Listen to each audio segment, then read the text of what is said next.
Aurkezpen honetan, doktorego tesirako prestatutako lana ekarri dut. Berez, gizarte antropologiako doktorego tesi bada, mugaren inguruan zentratua.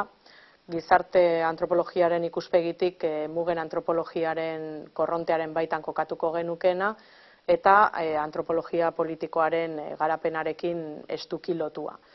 Tesian azken finean ikertu nahi izan dudana da mugaren eragina mugaldeko biztanleriaren eguneroko bizitzan eta haiek dituzten errepresentazioen esparruan.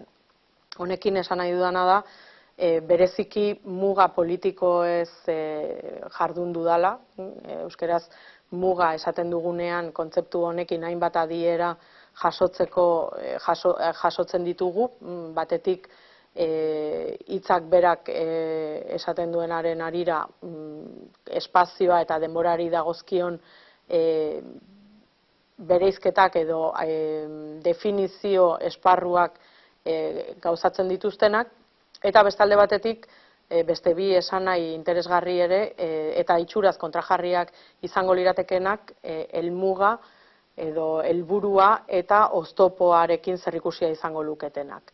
Nere kasuan zehazki hitzaren erabilera testuinguru jakin batetan aztertzea interesatu zait. Testuinguru hau frontera edo muga politikoaren kontestua da Euskal Herriaren kasuan. Euskal Herria bitan zatitzen duen estatuen arteko mugaren testuinguru horretan, bereziki Nafarroan eta Lapurdiko partean.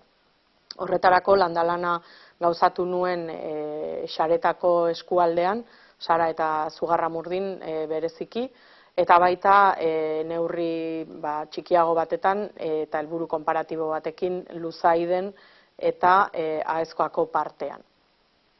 Bertan aztertu dudana da nola mugako biztanleak mugan bizi diren eta mugatik bizi diren.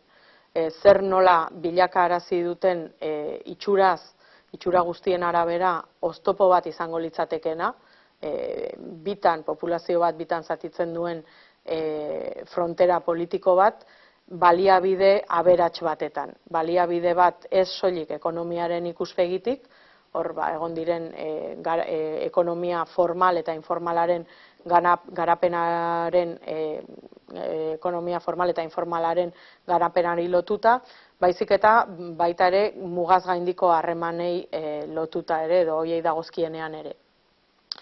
Azken finean, tesian aztertu izan ditudanak eta gaur hona ekarri ditudan horietan, mugaldeko jendeak zer nola eraikitzen duen bere identidadea eta zer nola maneiatzen dituen edo birmoldatzen dituen aztertzea interesatu zait, baita identidade horrekin lotutako errepresentazioak ere. Eta hor, adibide desberdinak hartu ditut aztergai, alde batetik kontrabandoaren errepresentazioarekin lotutakoak, edo benten kasuan identidade nazionalen eraikuntzan zer nolako joko eta harreman klase sortzen diren mugakoak, bereziki mugakoak diren